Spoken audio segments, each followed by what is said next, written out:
Good morning, everybody, and welcome back to the channel. So we are at Stark County Co-op this morning on our fertilizer shed project. George and I are putting in some perimeter drain here. We're encasing it in pea gravel. This is around the pit, which the pit is utility equipment for mixing fertilizer and things like that. George has got it pretty tight. There's a lot of stuff in his way. So he's just going to dump me some pea gravel, and then I'm going to go ahead and I'll drag it along and level it out.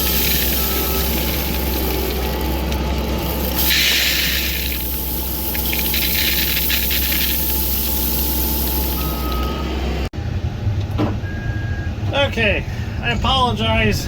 This video is a little fast paced, but there's a lot going on, and I got to stay moving. So now I got a little time where I can actually talk to the camera and explain what's going on. So George and I finished up putting that pea gravel over the tile for the perimeter drain, and now we are putting sand in and compacting around that pit. If you looked behind the Bobcat, and I'll show you this on camera here in a little bit, but behind the Bobcat, that's what they call the mat slab. That is the first phase of the project. We've got that completed as far as our excavating, and they are working on pouring all the walls for that. That'll actually be the all the bunkers for the fertilizer. Where George is driving with the Bobcat will be an alleyway. That'll all be concrete also, and that will be how you drive from bunk to bunk with a small wheel loader to get the fertilizer out, to carry it to the mixer and mix it for your different makeups of fertilizer. It'll go into hoppers, and then after it's mixed, it'll go into hoppers that'll be weighed out, and then they can put it on either a spreader or they can put it straight on a truck that is a tender truck that's taking it to the spreader with a conveyor outside. So it'd be pretty cool when it's all said and done. They will be able to weigh out batches and have a batch sitting there waiting for the spreader or tender truck to pull up, and they'll be able to load out and take off and get to the field with it. So it's going to really speed up their mixing process and their ability to handle their fertilizer products. So far, there are 375 yards of concrete that have been poured so far on this project between the mat slab and the pit area that we're working on today. And I will do a little walk around video later on today and show you what you didn't see on camera when we first started the video. But like I said, I apologize, it's fast paced, but I got to stay moving because we only have so much time allotted for each phase, and we got to get things done because there are other contractors waiting on us to do their part. So right now today we are working with the utility contractor that is in charge of all the, well, I won't say heating and cooling because there's no heating, or no cooling, I'm sorry, there's no cooling, but there is heating. There is floor heat underneath the mat slab.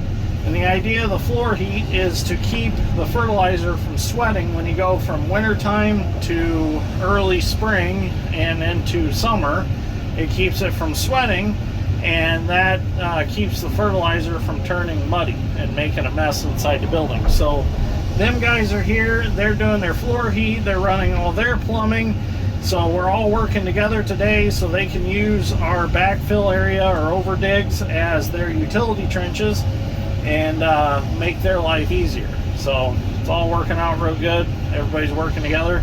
Now we are hauling sand on site, so that's why I'm loading the truck so heavy. I'm just gonna drive on around through the driveway, and I'm gonna go dump at the pit, and we'll use this as backfill. And as you can see, I'm being picky with what I take out of these piles because I want the best material that I can possibly find. As you can see, there was at some point where we dug this dirt out, which came from that pit, there was either a house or something buried there years ago, and you can see we've got some looks like coffee cups, maybe a little paper or something like that in there. So I'm only loading the best of the best because we will be checked on compaction. So we've got to keep clean materials. So that we'll probably use for fill on something else that doesn't really matter. So, all right, I'm gonna go dump the truck and get a little video later on. So I got all the sand I needed hauled for this lift. So what we're doing is we're building this up about 8 to 10 inches at a time and then compacting it. We're going to do that all the way up to the top of this black line here. So this is actually sealer that we painted on these concrete walls to seal moisture out and seal the concrete. So we got to bring that all the way up there at 12-inch lifts. It's looking really good so far. My Uncle Jamie's doing the compacting. George and I are grading stuff off with come-alongs. It's looking really good. Well, I'm taking sand to the other side of the pit so we can do our lift over there.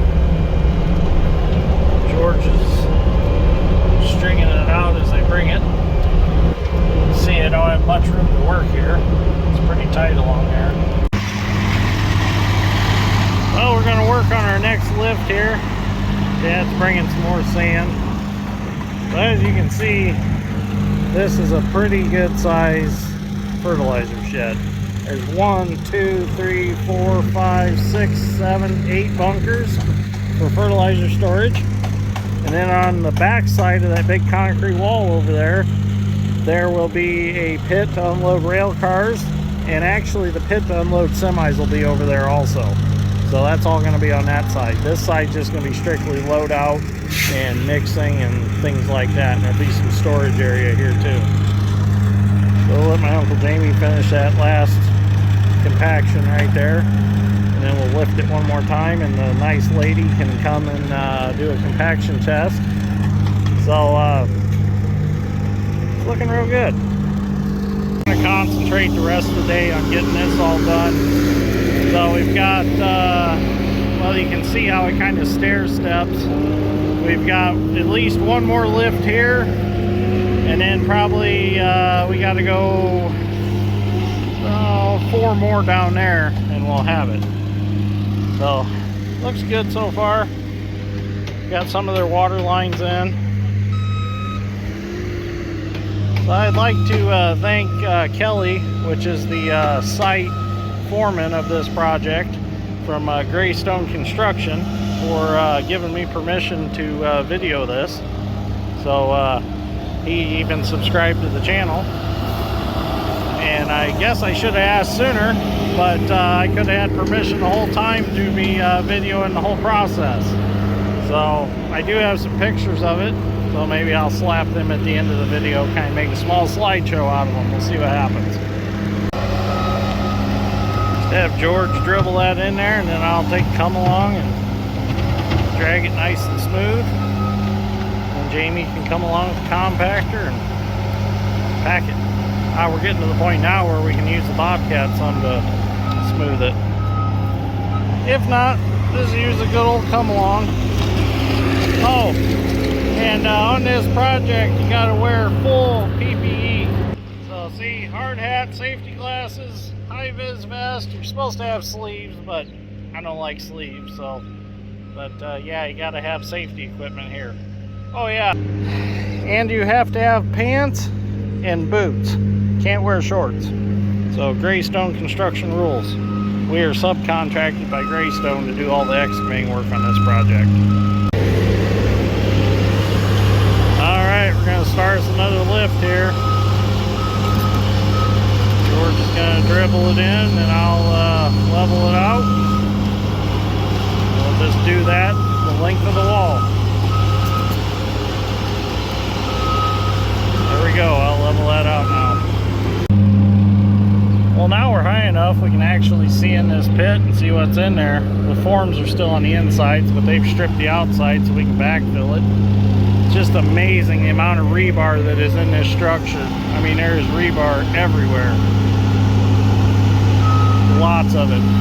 That whole floor in there is nothing but rebar.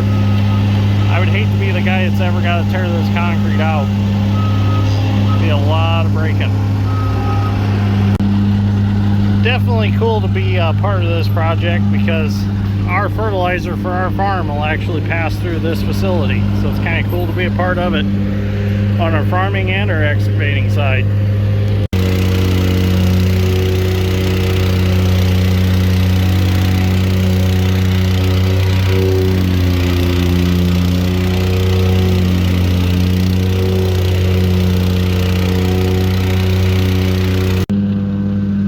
Well, this looks really good. So we've still got stone to put in here.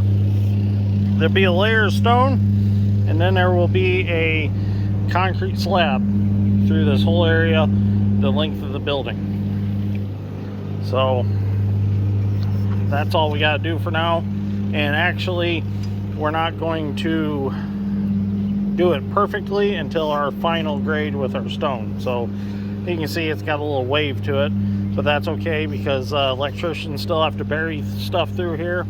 So they're going to have it tore up again anyways. And then once they're all done, oh, the plumbers will be in here too. Once they're all done, we will come back, we'll do our final compaction on the dirt, and then we'll bring in our stone, do our final compaction on the stone, and then the concrete guys will do their job and pour the concrete. So next phase is we're going to go on that side, and we're going to do the prep work for the pad that's going over there. Well, while George back drags that and grades all the rough stuff off, I'll take you for a real quick tour in here. So these are the fertilizer bunks. Some of them anyways. It shows them in their different stages of being put together. But look at all the rebar in here. Tons and tons of rebar in this building. These don't have the forms on them yet. They're gonna get these formed out tomorrow. There's a lot of rebar in this building. I don't know how many tons exactly, but there's a massive pile out here.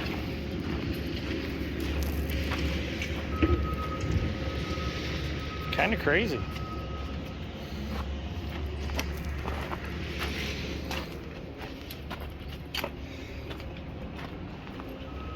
All the bracing to keep the forms from blowing out while they're pouring. A lot of concrete in there when it's full.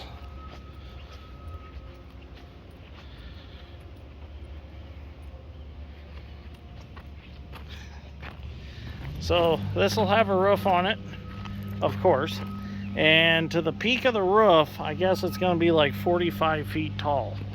So everything will be undercover, the mixer, all that stuff. Be definitely cool to see it when it's all finished up. It's a really cool project to be working on. Then when that's all done, and if you're wondering how much fertilizer this building holds, I believe I was told it'll hold 4,000 tons of fertilizer. That is a lot of fertilizer, 4,000 tons. Don't hold me to that, but that is what I heard. So, pretty cool. The old fertilizer shed's getting torn down. So this is going to be a fun project. This one's definitely going to be a fun demolition project. Can't wait to do this one. A lot of concrete to take out. So, fun fact, there's 300 tons of limestone underneath the mat slab. When they were putting the mat slab together, the rebar, you could walk on the rebar without your foot falling through any hole. You could just step flat and walk on it. It was just like a big weaved mat of rebar. So it's pretty cool. And that's how thick it is all the way through. I mean, there's no fill dirt or nothing in there. That's how thick that pad is from end to end, side to side. So a lot of concrete there, a massive amount of concrete. And this building's free floating. It doesn't have any footings below the frost line. It's how it's designed, and supposedly frost will not affect it. So when the ground heaves, it's not supposed to move. It's a free floating building. But yeah, I can't wait to see the rest of it done. It's gonna be cool. So anyways, I'll be doing some videos from here on out. on this project. So if you're interested, keep watching. If you enjoyed this video, give me a like. I greatly appreciate that. And like I said, thank you everybody involved that allowed me to do a video on this. It's going to be really cool when it's done, and we'll definitely be doing a video when it's all finished, and we'll see it all working and how it all works. So thank you for watching.